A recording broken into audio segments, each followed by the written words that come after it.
बिल्कुल, और खबरों में उत्तराखंड की बात कर लेते हैं अब जया। जिस तरह से जेपी नड्डा का दौरा आज रहने वाला था, लेकिन खराब मौसम की वजह से ये दौरा अब टल गया है। जहां मौसम विभाग की ओर से चेतावनी दी गई थी और खराब मौसम की वजह से अब ये फैसला लिया गया है कि ये जो दौरा है उसे टाला जाता है 4 फरवरी तक, जहां भारी बर्फबारी की आशंका जताई गई है। भाजपा अध्यक्ष जेपी नड्डा का उत्तराखंड का दौरा अब स्थगित हो चुका है।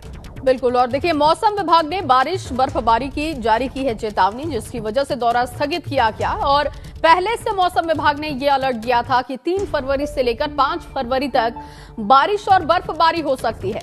और इसे देखते हुए भाजपा अध्यक्ष जेपी नड्डा का उत्तराखंड दौरा स्थगित किया जा चुका है। मौसम विभाग ने बारिश बर्फबारी की चेतावनी जाहिर की है। आज और कल भारी बारिश हो सकती है, बर्फबारी का भी अलर्ट है उत्तराखंड के लिए, और ऐसे में जेपी नड्डा का दौरा स्थगित किया गया।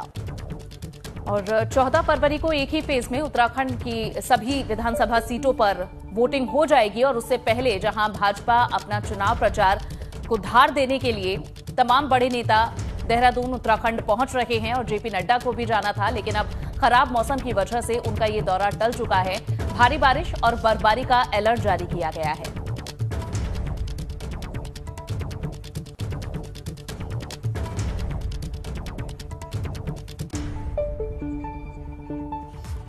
और इसी खबर पर ज्यादा जानकारी के साथ पंकज राणा मेरे सहयोगी देहरादून से मौजूद हैं। पंकज, जेपी नड्डा का दौरा स्थगित किया गया है और वजह मौसम बताई जा रही है। इस वक्त क्या ताजा अपडेट है मौसम को लेकर?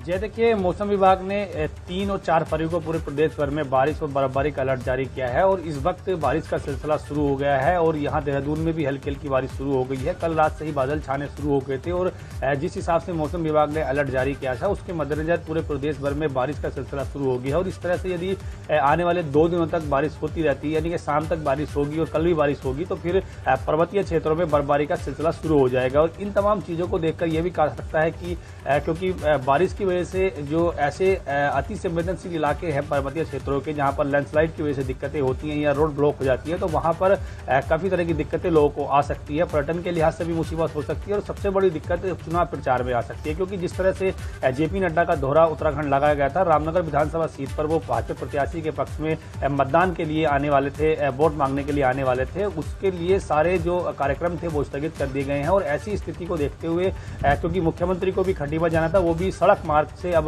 खटीमा के लिए रवाना हुए हैं। इसके अलावा जो भी तमाम बड़े नेता उत्तराखंड में अलग अलग जगह प्रचार करने जा रहे थे, जिनको हवाई सेवा का इस्तेमाल करना था, वो सभी दौरे स्थगित कर दिए गए हैं। अब तमाम नेता रास्ते से ही अपने अपने क्षेत्रों में जाएंगे। लेकिन क्योंकि मौसम पूरी तरह से बदल गया है, बारिश का सिलसिला शुरू हो गया है और ऐसे में चुनाव प्रचार की कई दिक्कतें नेताओं को आ सकती है, तो ये 2 दिन का जो सिलसिला है ये ऐसे ही रहने वाला है। और मौसम के हिसाब से देखा जाए तो चुनाव प्रचार में जो एक गति पिछले दौरान बन गई थी 2 दिन से, लेकिन अब इस स्थिति को देखते हुए लग रहा है कि चुनाव अब धीमा होने वाला है, क्योंकि ऐसे में जो पर्वतीय क्षेत्र है वहां पर लोग अलग अलग जगह चुनाव प्रचार के लिए जा नहीं सकते हैं। और इस लिहाज से कहा जा सकता है कि अब नेताओं को भी दिक्कत होंगी चुनाव प्रचार में। और मौसम विभाग ने कहा है कि 3 और 4 फरवरी को मौसम का मिजाज ऐसे ही रहने वाला है। 5 फरवरी से मौसम में थोड़ा बदलाव होगा, तो तब चुनाव प्रचार को भी गति मिलेगी और देखना होगा कि किस तरह से जो मौसम में बदलाव होता है और लोग कितनी राहत मिल पाती है। ठीक, पंकज, बहुत बहुत शुक्रिया इस पूरी जानकारी के लिए आपका।